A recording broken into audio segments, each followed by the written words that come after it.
جس کو انا کہہ رہے ہو نا وہ عزت نفس ہے میری، اور جس چھاؤں سے عزت نفس زخمی ہو ایسی چھاؤں سے دھوپ بہتر ہے۔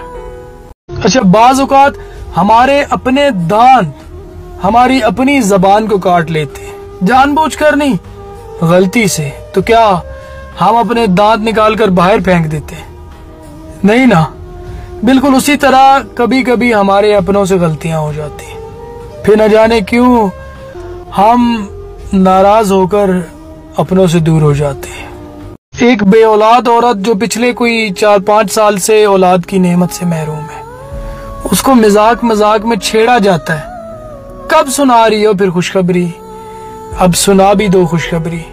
اور وہ مسکرا رہی تھی۔ تب مجھے پہلی بار زندگی بہت مشکل لگی، جب میں نے یہ سیکھا کہ جس بات پہ داڑیں مار کر رونے کا دل کرتا ہے، اب اسی بات پہ سب کے سامنے مسکرانا پڑتا ہے۔ غلطیاں کرنا اور اپنی غلطیوں سے سیکھ کر آگے بڑھتے رہنا، یہی کامیابی ہے۔ اور غلطی اس سے ہوتی ہے جو محنت کرتا ہے۔ نکموں کی زندگی تو دوسروں کی غلطیاں نکالنے میں گزر جاتی ہے۔ یہ جو شہزادیاں لینے آتے ہیں نا، کیسے سمجھیں گے بادشاہ کا دکھ؟ اور پھر طرح طرح کی باتیں ہیں۔ پتہ ہے ایک باپ کے لیے دنیا کا دردناک جملہ کیا ہے؟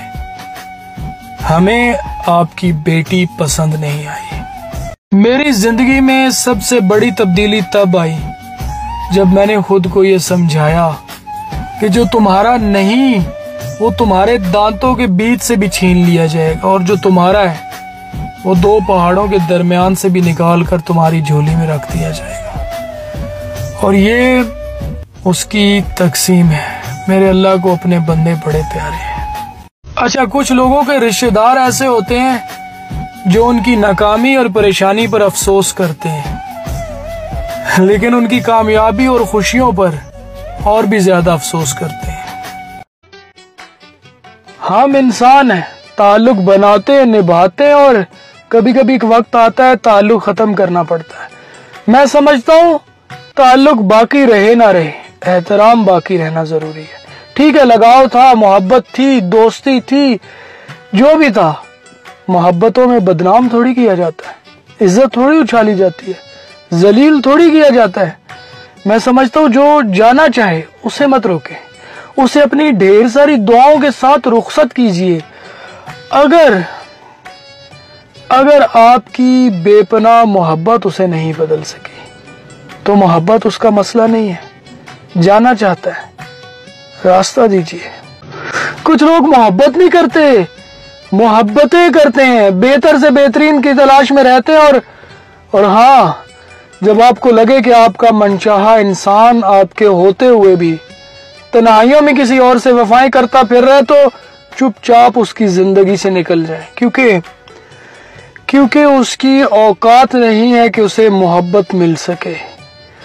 اور جہاں آپ کو لگے کہ آپ اضافی ہو، وہاں پھر مڑ کر بھی قدم مت رکھنا۔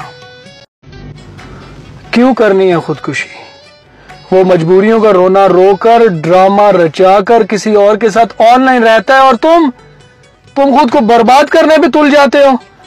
ایک بات اپنے پلو سے باندھ لو، جو گھر کی عزت نہ بنائے، ہاتھ نہ تھامے، ہم سفر نہ بنائے، پھر قسمیں اٹھائے، وعدے کرے تم کبھی ایسے انسان کی باتوں میں نہ آنا، کبھی خود کو کسی 2 ٹکے کے انسان کے لیے برباد نہ کرنا، اور خود کی زندگی کو ایسے موڑ دے دینا کہ اسے پتہ چل جائے کہ اس نے کیا کھویا ہے۔ ایک بات یاد رکھنا، ظلم ظالم کی وجہ سے نہیں بڑھتا، ظلم پر خاموشی سے بڑھتا ہے، اور جو قومیں ظلم پر خاموش رہتی ہیں وہ پھر لاشیں اٹھاتی ہیں۔ خدا کرے میرے ایک بھی ہم وطن کے لیے حیات جرم نہ ہو، زندگی وبال نہ ہو۔